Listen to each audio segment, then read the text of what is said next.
This is an ABP Live Podcast.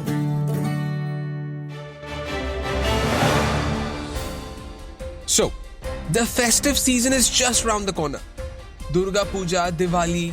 Well, being a Bengali, I'm more excited for Durga Puja.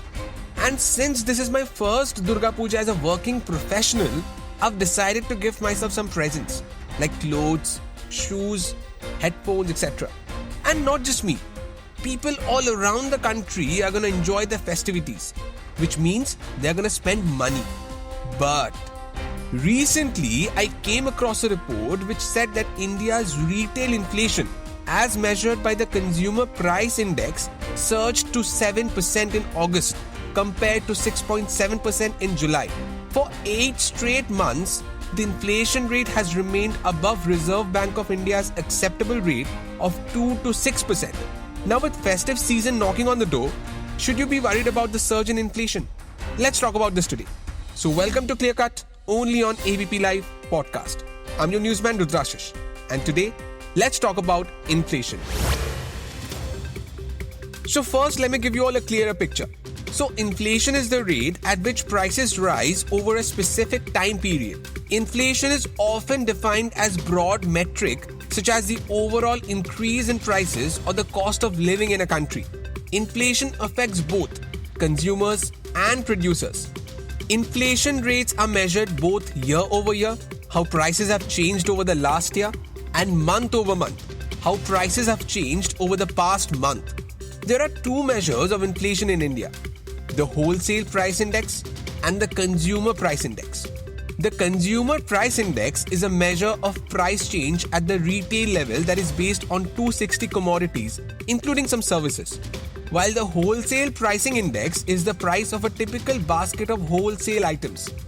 Now, food inflation, which accounts for half of the Consumer Price Index, surged 7.62% in August against 6.75% in the previous month of July, according to the National Statistical Office. Now, as we all know, India has banned the export of wheat flour in the end of August. But despite this move, inflation rose to 7%.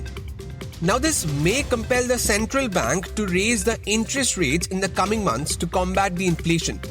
On the other hand, industrial growth fell to 2.4% in July as compared to 12.3% in June, according to the Index of Industrial Production. Last year, the inflation rate in August was 5.30%. It is also highlighted in the report that rural inflation is higher than urban inflation. Now let me explain you what causes inflation. So the factors that lead to inflation are called inflationary pressures. First, when employment levels are high and available labor is in short supply, wages generally rise. To pay employees more, employers must choose between absorbing higher overheads or passing the cost to consumers, resulting in CPI inflation. Second, when there's demand shock, where a sudden increase in demand pushes up prices. And third, a supply shock. When supply is short, prices can rise. Now, if we look at the inflation trajectory in the last 4 months, then the month of April recorded an inflation rate of 7.79%. Inflation rate in the month of May was 7.04%. In the month of June, 7.01% and 6.71% in July. Now, what is the reason for the rise in inflation rate? Now, a sharp increase in cereals and vegetable prices owing to erratic monsoon impacting production was the main reason. India was already facing a wheat crisis due to heat waves, and now a shortfall in monsoon rainfall is expected to reduce the rice output. However, the Finance Ministry recently tweeted that to soften the prices of edible oils and pulses, tariffs on imported items have been rationalized periodically, and stock limits on edible oils have been kept to avoid hoarding. Inflation in oils and fats and pulses and products have moderated to 5.62% and 2.52% respectively. Now, the former executive director of RBI, Mr. Mridul Sagar, has said that inflation is continuing to be higher than RBI's comfort rate, but it's expected to drop down from October. The data accumulated by the National Statistical Office was collected from 1,114 urban markets and 1,181 villages. covering all states and union territories. West Bengal has the highest inflation rate at 8.94%. And on the other hand, Delhi has the lowest inflation rate amongst Indian states at 4.16%. Now, renowned economist Mr. Akash Jindal joins us on the show today to share his clear-cut take on this issue. So, hello and welcome to Clear Cut, sir. It's a pleasure to have you on the show again. Hello. I love the concept of clear cut and I'm always happy to be on clear cut. So my first question is, retail inflation rises back up to 7% in August after falling for 3 months. Do you think we are yet to see the peak of inflation? Retail Indian inflation is 7%, whereas US inflation, which also has an impact indirectly on Indian inflation, is 8.3%. Now, I expect a retail inflation in India to rise in the coming 3 months. The reason why I believe so is because I expect high crude oil prices. Now, why I expect high crude oil prices is, one is because the demand in October to December globally for crude oil is expected to rise. Now, the way OPEC Plus is structured currently, the sort of supply we are going to see from OPEC Plus, I think there's clearly expectation is that there would be clearly a demand supply mismatch which would increase the prices of crude oil. Secondly, the way US dollar currency is expected to behave in relation to other global currencies, that is also going to increase crude oil prices. Thirdly, there's an apprehension that China may again start stocking crude oil because of the reasons which the entire world knows. So, since I expect crude oil prices to increase and crude oil prices have a high impact on Indian inflation, I expect a retail CPI in India to increase in the coming months. Now, how do you see the rate hikes affecting India's nascent growth? Yes, I think rate hikes, because higher inflation in India would mean higher rates of interest. So I expect higher rates of interest. Plus, of course, prices of things also would be high inflation. So that would definitely have a negative impact on India's growth. See, now what happens is, what I expect is that the major most component of people's incomes would be spent on the 5 compulsory expenditures, which is food, shelter, clothing, education, and health. After meeting all these compulsory expenditures, people would have little surpluses. So if people would have little surpluses, they wouldn't venture much for shopping, for buying new items for their house or buying of new vehicles.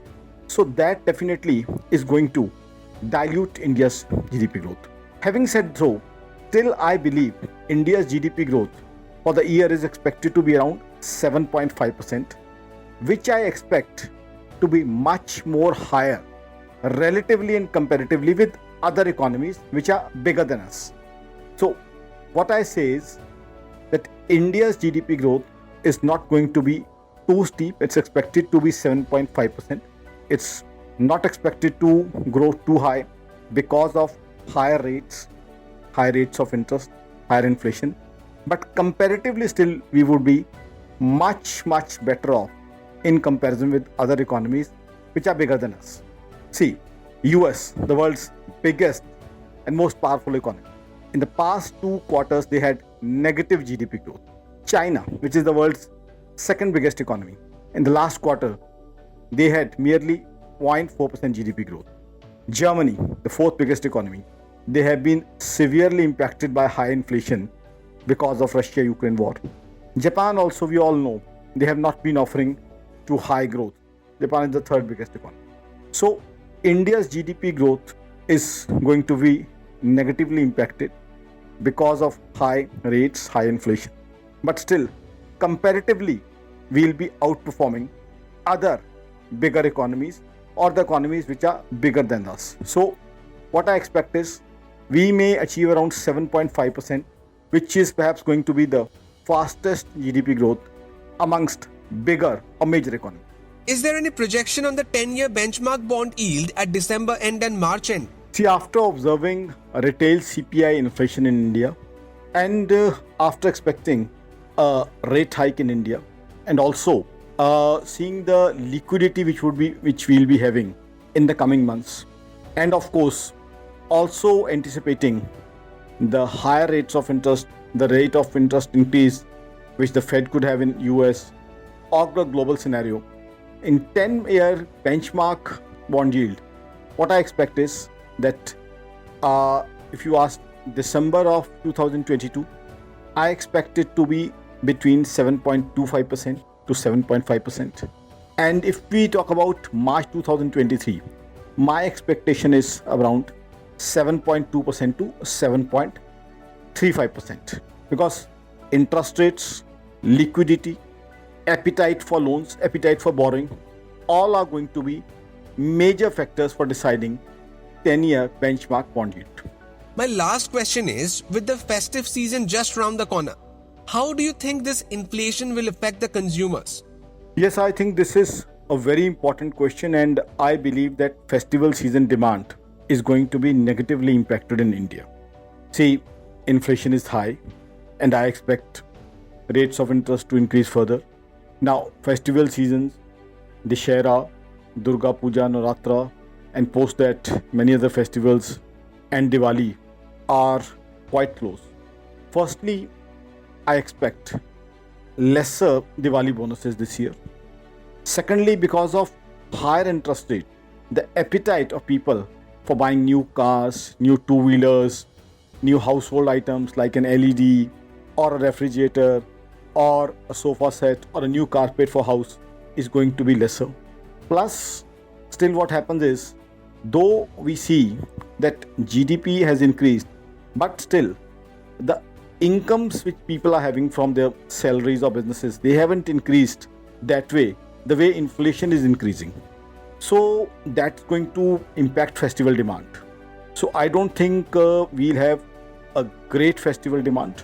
But yes, of course, if you compare it to last year or last to last year, the demand is going to be better, because last year and last to last year, we had impact of lockdown and corona on festival season, and that impact is going to be much lesser. But still, we are not going to see a buoyant Diwali sale or a buoyant festival sale. So, plus people are a bit apprehensive also. They want to save also. They want to preserve some cash also. So I think festival season demand, my final take is, it's going to be much better than which we saw last year or last to last year. But still, it's not going to be too buoyant because of high inflation and high interest rates. Well, thank you so much for your time, sir. It's always a delight talking to you. It was a great pleasure for me also talking to you. I have always respected ABP and ABP Clear Cut, and I've always loved to share the research of my organization, akashjindal.in, with your esteemed listeners. It was very nice being with you. So that's all the news and scoops I have for you today. Today's episode was produced by Lalit. This is your newsman Rudrashis Kanjilal signing off. Have a wonderful evening and keep listening to ABP Live Podcasts. This is an ABP Live Podcast.